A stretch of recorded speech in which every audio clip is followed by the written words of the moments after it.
Good afternoon, everyone. My name is Divyansh, and I'm going to teach today's topic, which is electromagnetic induction. अब ये जो electromagnetic induction है, ये हमारे आसपास की जो भी इलेक्ट्रिकल अप्लायंसेस हैं या फिर इलेक्ट्रिकल गैजेट्स हैं. फॉर एग्जांपल, आप फोन चार्ज करते हैं, you see the transformers, the big grids, all of that work on the principle of electromagnetic induction. Now the first thing is you will see these diagrams. ठीक है. अब ये जो experiments थे, now we call these experiments. ये experiments किए गए थे फेराडे ने. फॉर एग्जांपल, अगर हम बात करें ऑयस्टर्ड एक्सपेरिमेंट की, द फेमस ऑयस्टर्ड एक्सपेरिमेंट. ऑयस्टर्ड एक्सपेरिमेंट में ऑयस्टर्ड ने क्या बताया था कि there is magnetic effects related to electricity. whenever there is electricity, it gives rise to magnetic effects. अब उसको और स्टडी किया गया और आगे चल के हम देखते हैं कि फेराडे एंड देन लेंस, उन दोनों ने इसके ऊपर काफ़ी डिस्कशन किया और काफ़ी इसके ऊपर एक्सपेरिमेंट्स किए, जो कि हम देखने वाले हैं. सो चलिए स्टार्ट करते हैं, उसको समझ लेते हैं कि ये होता क्या है. डेफिनेशन में हम बाद में जाएंगे. Here is a circuit in which this is a coil, and this is the galvanometer, and this is a bar magnet. This is a bar magnet, and this is the north pole. We see that whenever this north pole comes close to this coil, जब भी ये north pole इस coil के पास में आता है, then there is a current is induced. There is a current induced in this circuit. देखिए, ध्यान रखिएगा कि इस सर्किट को किसी भी तरह हमने किसी एक्सटर्नल बैटरी से या वोल्टेज सोर्स से इसको जोड़ के नहीं रखा हुआ है. पर क्या हुआ, जैसे ही नॉर्थ पोल को हमने इसको क्लोज किया, एक करंट स्टार्ट हुआ फ्लो करना. अब ये करंट क्यों फ्लो हुआ, ठीक है, इसी को हम आगे जाके पढ़ेंगे इलेक्ट्रोमैग्नेटिक इंडक्शन. चलिए, एक एक्सपेरिमेंट ये हुआ. The next experiment was, if there is no magnet, but what is happening in this circuit, a current is already flowing. This circuit current is already flowing, and another coil is placed close to the first coil. मान लीजिए इस coil को हमने कहा primary coil, इस coil को कहा हमने secondary coil. If current is flowing in this coil and a, another coil S is bring closer to this coil, we see a current is induced again in this circuit. Now mind that this circuit is also not connected to any voltage source. But what is happening? A current is induced in this coil. I am repeating this word again and again. A current is induced in this coil. Induced current. अभी induced current कहाँ से आया? तो इसके लिए हम देखते हैं इलेक्ट्रोमैग्नेटिक इंडक्शन को पढ़ते हैं. ठीक है, आई होप आपको ये चीज़ समझ आई होगी. तो क्या हो रहा है बेसिकली, इसको नेक्स्ट सेक्शन में पढ़ेंगे हम. What is called as flux. I hope this process is clear to you. Now please listen carefully. What is flux?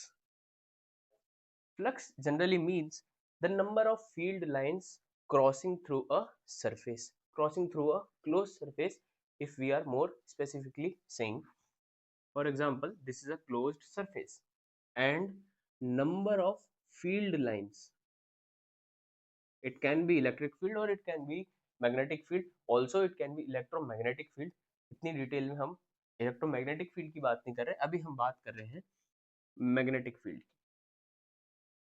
ठीक है, तो magnetic field, the number of magnetic field lines passing through a surface, passing through a closed surface. Here we are considering a closed surface. तो passing through a closed surface is called as magnetic flux. In electrostats, you might have studied about electric flux. This is magnetic flux. Now please pay attention. The magnetic field lines start from north. So the direction of field lines will also tell about the polarity of magnet. ये जो magnet की polarity है, इसको भी बताता है कौन? ये field lines. अगर field lines का arrow इस direction में है, then it is emerging from north pole. For example, अगर मैं इस field lines का direction को मैं reverse कर देता हूँ, इसको मैं ऐसे कर देता हूँ, then what will be here? Here it will be north pole and north to south. This will be south pole. There should be a north pole here. Okay, I hope you get it. What is meaning of flux? Now we are going to define this electromagnetic induction associated with a circuit, or with a closed circuit rather, with a closed circuit changes. Main point क्या है? Changes. The flux changes associated with a closed circuit. Then an electromotive force EMF, it is also called as EMF, or it is also called as voltage, and current is induced in the circuit. Now look at this carefully. Whenever the flux associated with the closed circuit changes, अगर किसी circuit में से, close circuit में से पास होने वाला flux अगर ये चेंज हो रहा है, ठीक है, ये अगर चेंज हो रहा है, इट चेंजेस, तो क्या होगा? इस सर्किट में एक तरीके का इलेक्ट्रोमोटिव फोर्स ईएमएफ, उसी को हम वोल्टेज कहते हैं, ये इंड्यूस हो जाएगा। साथ ही साथ अगर वोल्टेज इंड्यूस हुआ है तो जाहिर सी बात है करंट भी इंड्यूस हो जाएगा उसमें, उसी सर्किट के अंदर, ठीक है। अगर कोई फ्लक्स, अगर मैग्नेटिक फील्ड लाइंस पासिंग है और वो कांस्टेंट है, ठीक है, अगर flux is constant, then there will be no EMF, कोई ईएमएफ उसमें से पास, कोई ईएमएफ उसमें इंड्यूस नहीं होगा, ठीक है। पर इसकी कंडीशन क्या है ईएमएफ की? It should be phi, not a constant, और there should be some d phi, there should be some change in phi, there should be some change in flux. अगर कुछ चेंज है तो इसमें ईएमएफ इंड्यूस हो जाएगा। तो आई होप इलेक्ट्रोमैग्नेटिक इंडक्शन की जो डेफिनेशन है, जो कॉन्सेप्ट है, वो आपको समझ आएगा। अब हम देखेंगे कि फैराडे के एक्सपेरिमेंट क्या थे of EMI, Faraday's laws of EMI through the circuit. Now what the law says कि भाई अगर EMF इंड्यूस हुआ है किसी सर्किट में, ठीक है, EMF इंड्यूस हुआ है, और वो क्यों हुआ है? क्योंकि उसका फ्लक्स चेंज हुआ है, क्योंकि वो हमने इलेक्ट्रोमैग्नेटिक इंडक्शन की डेफिनेशन वो कहती है, ठीक है, कि अगर फ्लक्स चेंज होगा तो उसमें EMF इंड्यूस होगा। पर फेराडे ने क्या लॉ बताया था कि ये जो EMF इंड्यूस हुआ है ये किसके प्रोपोर्शनल है? ये प्रोपोर्शनल है rate of change of flux. Now whenever कभी आपको रेट ऑफ चेंज समझ आए या कोई भी डेफिनेशन में रेट समझ आ जाए, तो इसका मतलब सीधे समझना कि it is related to time, it is related to time. Rate means change किसका आ रहा है? टाइम का। तो rate of change means time के साथ चेंज हो रहा है। क्या चेंज हो रहा है? तो चेंज हो रहा है हमारे पास में फ्लक्स, फ्लक्स चेंज हो रहा है टाइम के साथ में। और ये जो ईएमएफ इंड्यूस हुआ है ना, ये ईएमएफ डायरेक्टली प्रोपोर्शनल है इसी चीज के। तो आइए इसको कैसे लिख सकते हैं हम? इसको लिख सकते हैं दिस एप्सिलॉन, एप्सिलॉन या फिर ईएमएफ कह सकते हैं, जो इंड्यूस्ड हुआ है ईएमएफ, ये EMF induced is directly proportional to d phi by dt, d phi by dt, rate of change of flux, rate of change of flux, d by dt of d by dt of flux. So this is the EMF induced, this is the first law of Faraday, ठीक है। आइए हम second law पढ़ते हैं। Second law क्या कहता है? Again I am writing the second law of Faraday. The Faraday second law says that the EMF induced is such that it tries to stop the changing flux, ठीक है। The induced EMF is opposite to the direction of flux that produces it. मतलब induced EMF किसने produce किया? Changing flux ने। अब कैसा produce किया? तो भाई इस तरीके से प्रोड्यूस किया induced EMF कि उसकी जो डायरेक्शन होगी वो उल्टी होगी। मान लीजिए इसको मैं कैसे लिखता हूँ, इसको मैं लिख सकता हूँ epsilon is equals to minus of d phi by d t, minus of d phi by d t. This is also known as Lenz's law. अगर हम डायग्राम देखेंगे तो आपको और क्लियरली समझ आएगा। ये लॉ जो था, ये लॉ था फैराडे का सेकंड लॉ, पर it is also known as Lenz's law. Why this, why this confusion happened? Because Faraday ने सिर्फ इसका एक्सप्लेनेशन दिया था, फैराडे ने इसका सिर्फ एक्सप्लेनेशन दिया था, but the mathematical formulation is done by Lenz, the mathematical formulation is done by Lenz, so it is known as Lenz's law. But आता किसके अंदर है? Faraday's laws of EMI. अब देखिए इसको समझने का तरीका क्या है, इसको समझने का तरीका ये है कि मान लीजिए मैंने एक सर्कुलर लूप लिया, मैंने एक सर्कुलर लूप लिया, या फिर इसको मैं थोड़ा सा ओवल शेप का बनाता हूँ इस तरीके से, ठीक है। Now I have a bar magnet, इस बार मैग्नेट को मैं इस लूप के क्लोज लेके आऊंगा, इस बार मैग्नेट को इस लूप के क्लोज लेके आऊंगा।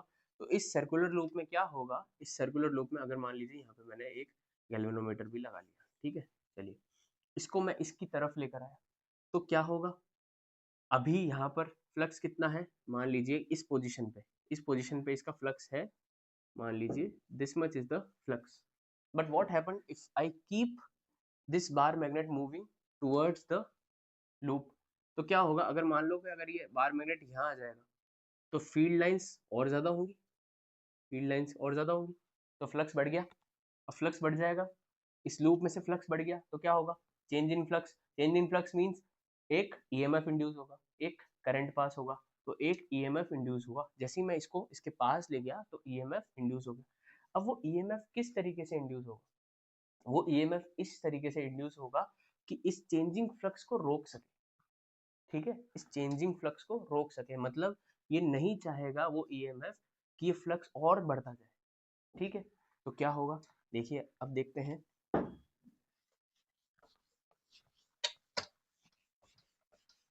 For example, if I am considering a north pole, if I am considering a north pole, ठीक है, this is coming close to the loop, this is coming close to a loop, ठीक है। इस तरफ से अगर आप देखेंगे from this side, from left hand side, north pole को इसमें से पास होना है, ठीक है, तो फ्लक्स बढ़ रहा है। अब इस फ्लक्स बढ़ने को मेरे को क्या करना है? रोकना है, उल्टा करना है। तो मुझे यहाँ पर क्या चाहिए? यहाँ पर मुझे चाहिए एक नॉर्थ पोल, सो ये नॉर्थ नॉर्थ रिपेल करेगा और ये और पास नहीं आ पाएगा। ये काम होता है उस इंड्यूस्ड ईएमएफ का, ठीक है। यहाँ से पास हुआ, अब देखिए क्या हो रहा है, यहाँ से मैग्नेटिक फील्ड लाइंस गई इस तरीके से। Please take your right hand और राइट हैंड थंब रूल निकालिए। थंब रूल क्या कहता है? The direction of it can be both used for magnetic field as well as current, the thumb can be in both direction. Thumb current की direction में भी आप रख सकते हो, थंब को आप मैग्नेटिक फील्ड की लाइन में भी रख सकते हो। नाउ देखिए यहाँ से मैग्नेटिक फील्ड लाइंस किस डायरेक्शन में? इस डायरेक्शन में। Now I place this thumb in this direction, so what I am getting, the current will be shown by the fingers, the current will be shown by the fingers। अब आप इस तरफ से देखिए, तो यहाँ पर अगर मैंने रखा है थंब, तो क्या होगा? तो क्या होगा? The current will be in this direction, current will be in this direction, this direction, this direction, current will be in this direction. ये क्या करंट हुआ है? ये नॉर्मल करंट है जो इसमें से पास होगा, लेकिन इसको रोकना है तो मुझे क्या करना पड़ेगा? मुझे क्या करना पड़ेगा? मुझे यहाँ पे नॉर्थ पोल चाहिए, मुझे यहाँ पे क्या चाहिए? नॉर्थ पोल चाहिए। तो अगर मैं यहाँ पर अगर नॉर्थ पोल चाहता हूँ तो क्या होगा? The current will be oppose to this, the current will be oppose to this. Current क्या होगा? उल्टी डायरेक्शन में फ्लो करेगा, तो करंट फ्लो हो जाएगा इस डायरेक्शन में, इस डायरेक्शन में करंट फ्लो होगा, ठीक है। इसको अगर मैं सर्कुलर व्यू लूँ तो इसको मैं लिख सकता हूँ, if this is coming close, अगर मैं सर्कुलर लूप लेता हूँ तो जब नॉर्थ पोल इसके पास में आएगा, it is moving in this direction. देखिए ध्यान रखना ये इस तरफ चल रहा है, ये फर्स्ट केस है, तो the current will move in this direction, उल्टी डायरेक्शन में करंट फ्लो होने लग जाएगा। और उल्टी डायरेक्शन में करंट फ्लो होगा तो क्या होगा? नॉर्थ पोल बनेगा और नॉर्थ पोल का साइन इस तरीके से होता है। ठीक है, तो आपको समझ आया, अगर नॉर्थ पोल इसके पास में आ रहा है तो इस करंट की डायरेक्शन क्या होगी, this direction, anti clockwise. Current की डायरेक्शन क्या होगी, anti clockwise. The current direction will be anti clockwise. यहाँ तक क्लियर? आई होप कोई प्रॉब्लम नहीं आई होगी। अब मान लीजिए कि इस मैग्नेट को मैं उल्टी डायरेक्शन में ले रहा हूँ, I am moving this magnet away from this pole. So what will happen, यहाँ पे देखते हैं, if I move this magnet away from this, देखिए यहाँ पे ऑलरेडी फील्ड लाइंस कितनी जा रही थी, इतनी जा रही थी। स्टार्टिंग केस में फील्ड लाइंस इतनी क्रॉस हो रही थी। Now if I move this away, the field lines will automatically reduce, field line कम हो जाएगी। ठीक है, दूर ले जाऊंगा तो फील्ड लाइन कम हो जाएगी। यहाँ पे आ गया मैग्नेट, तो बाहर निकल जाएंगी ना फील्ड लाइंस, इसमें से, इस लूप में से कम पास होगी। तो लूप में से कम पास होगी तो क्या होगा, फ्लक्स अगेन चेंज, फ्लक्स क्या होगा, वापस चेंज होगा। अब ये क्या चाहता है, ईएमआई क्या कहता है कि फ्लक्स को चेंज मत होने दो, फ्लक्स को चेंज मत होने दो। The second law of Faraday ये कहता है कि फ्लक्स को चेंज मत करो, जितनी फील्ड लाइंस हो रही है उतनी पास होने दो। फर्स्ट इसकी कंडीशन यही होती है, जितनी फील्ड लाइन चाहिए इसको होने दो पास। अब क्या होगा, अब ये होगा कि इस नॉर्थ पोल को अट्रैक्शन मिलेगा, इस नॉर्थ पोल को, if north pole is going this way, the north pole will get, the north pole will get attracted to this pole. क्यों, क्योंकि फील्ड लाइंस हमको बराबर रखनी है, फील्ड लाइंस हमको कांस्टेंट चाहिए, फील्ड लाइंस हमको चेंज नहीं करनी। फैराडे का लॉ क्या कहता है कि फ्लक्स चेंज हो रहा है उसको चेंज होने नहीं देना है। ठीक है, तो here will get the current की डायरेक्शन, यहाँ पर क्या थी, इसको रिपेल करना था, इसको पास नहीं आने देना था, तो करंट की डायरेक्शन एंटी क्लॉकवाइज थी। नाउ अगर हमको इसको पास में आने देना है तो करंट की डायरेक्शन क्लॉकवाइज हो जाएगी, करंट की डायरेक्शन क्लॉकवाइज हो जाएगी। और यहाँ पर क्या बनेगा, यहाँ पर बनेगा हमारे पास में एक south pole, because south attracts north. तो अब ये इसको पास लाने की कोशिश करेगा, तो फ्लक्स चेंज नहीं होने देगा। So here it will B clockwise. ठीक है, so this is the electromagnetic induction whenever a bar magnet is moved towards a circuit or moves away from the circuit. The circuit always tries to keep the flux constant, इसमें से flux constant इसको चाहिए। ठीक है, तो अब देखिए कि यहाँ पर इसको अगर आप इस व्यू से देखते हैं, अब मैं आपको दिखाता हूँ left hand side view, left hand side view, this is the loop. अब आप इस तरफ से देख रहे हैं इस लूप को, अगर आप इस तरफ से लूप को देख रहे हैं तो क्या होगा, देखिए अगर मैंने, करंट की डायरेक्शन क्या थी हमारे पास में, एंटी क्लॉकवाइज, इधर से इधर से इधर से इधर से, इसको, इस लूप को ऐसे देखिए, इस लूप को ऐसे देखिए, ये बाहर वाली साइड है, ये अंदर वाली साइड है, ये बाहर वाली साइड है, ये अंदर वाली साइड है। ठीक है, ये बाहर वाली साइड है, ये अंदर वाली साइड, तो ये लूप ऐसे जा रहा है, ऐसे।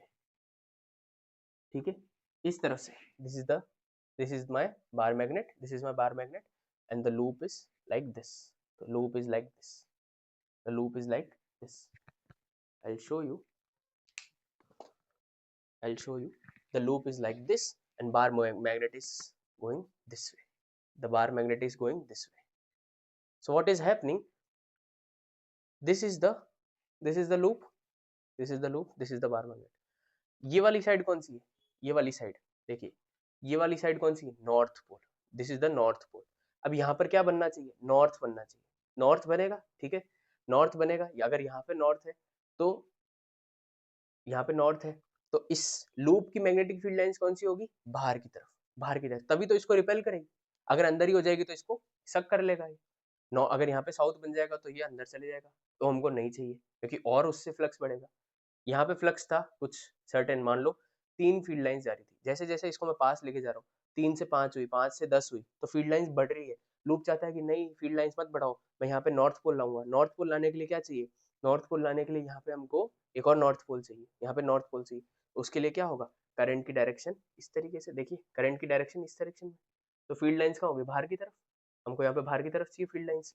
फील्ड लाइंस बाहर चाहिए, मतलब यहाँ पे नॉर्थ बन रहा है और ये नॉर्थ ही नॉर्थ को रिपेल करेगा।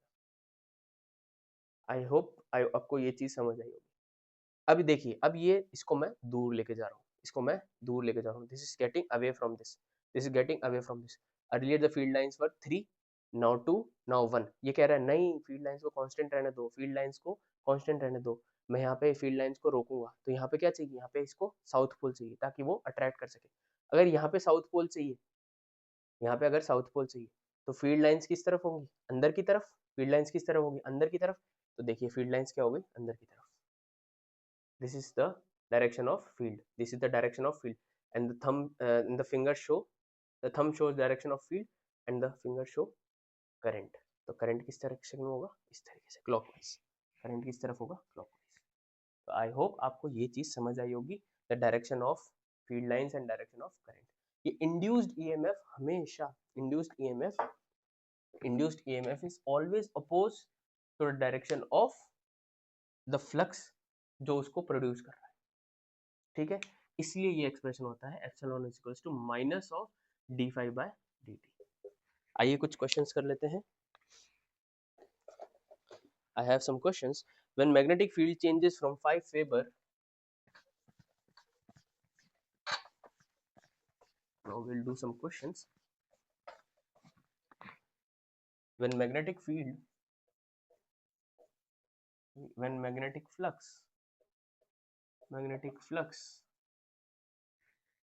changes from changes from 5 Weber to 3 Weber. Weber is the unit of flux, in 0.5 seconds. In 0.5 seconds, what is induced EMF? So basically हमको क्या फाइंड करना है, हमको induced EMF फाइंड करना है, ठीक है। The fluxes are given, तो phi 1 कितना था, phi 1 था हमारे पास में 5 वेबर, phi 2 कितना हो गया हमारे पास में 3 वेबर, phi 2 is 3 वेबर। ना हमको निकालना है d5 will be the change in flux will be phi 2 minus phi 1, which will be 3 minus 5 is equals to minus 2 weber, and the change in time कितना है, टाइम लग रहा है 0.5 seconds, तो in 0.5 seconds मतलब dt is 0.5 seconds। we directly apply the Lenz's law, which means epsilon is equals to minus of d phi by dt, minus of d phi by dt,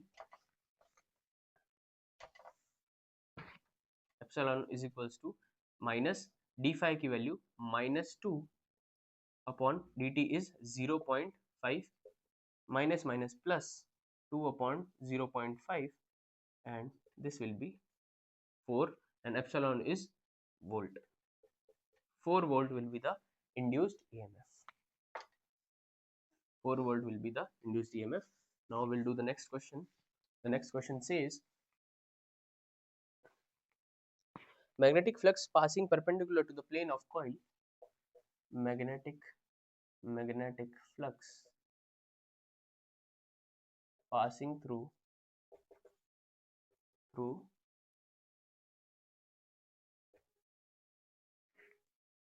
plane of coil is changing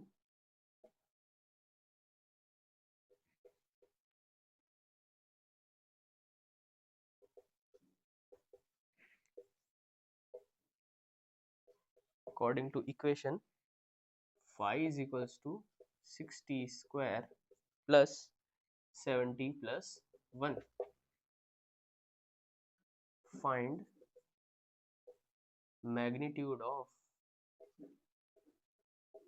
induced EMF at t is equals to 2 seconds. T is equals to 2 seconds. So the next question is, magnetic flux passing through the plane of coil is changing according to equation. This is the equation of phi. 6t square plus 70 plus 1. आगे क्या कह रहा है, find magnitude of induced EMF at t is equals to 2 seconds. तो हमको एक particular instant पे क्या निकालना है, magnitude of induced EMF. Again the theory remains the same कि एप्सिलॉन क्या होता है, एप्सिलॉन होता है हमारे पास minus of d phi by d t. अब यहाँ पे फाई की कोई पर्टिकुलर वैल्यू ना देके उसने वेरिएबल के टर्म में लिख रहा है, तो कोई बात नहीं, यहाँ पे हमको क्या करना है, t is equal to 2 second. तो किसी भी इंस्टेंट पे निकालने के लिए क्या यूज होता है, डेरिवेटिव यूज होता है। तो यहाँ पे हम डिफ्रेंशिएट करेंगे इसको, ठीक है। तो minus D by d T of 560 plus 70 plus 1। Differentiate करने के बाद क्या होगा इसका, जल्दी से कैलकुलेट करते हैं, and it will be minus of 12t minus of 7, ठीक है। Now this is the epsilon and it is asked at t is equals to 2 seconds. t is equals to 2 seconds पे हमको पूछा है, तो t की जगह 2 यहाँ पे सब्स्टिट्यूट करना है, तो ये हो जाएगा हमारे पास में माइनस का 12, t will be 2 seconds and minus 7, ये हो जाएगा माइनस 24 माइनस 7, ये हो जाएगा माइनस ऑफ 31। अब क्वेश्चन में हमको क्या पूछा था कि मैग्नीट्यूड पूछना है, तो हमको इस माइनस की कोई ज़रूरत नहीं है, हमको क्या पूछा है, मैग्नीट्यूड। तो अगर मैग्नीट्यूड पूछा है तो इसको आप हटा सकते हो, तो ये हो जाएगा हमारे पास में 31 वोल्ट।